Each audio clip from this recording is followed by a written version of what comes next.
Wi-Fi router buyers prepare for a shocking twist in 2025.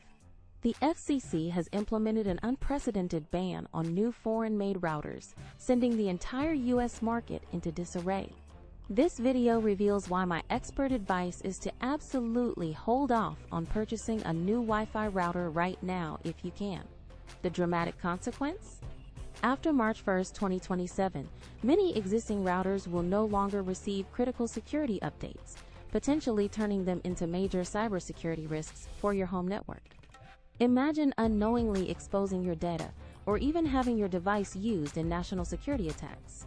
The FCC's sweeping order impacts virtually every Wi-Fi router on the market, freezing sales and leaving manufacturers scrambling. Don't risk having an unsecured, vulnerable router in just a year. If you find yourself in immediate need, a temporary budget Wi-Fi router might be a compromise, but exercising caution for the next month or two could save you from significant headaches. This truly is the most chaotic chapter in Wi-Fi router history, and knowing what to do is paramount. Check the description for essential links to secure your current setup.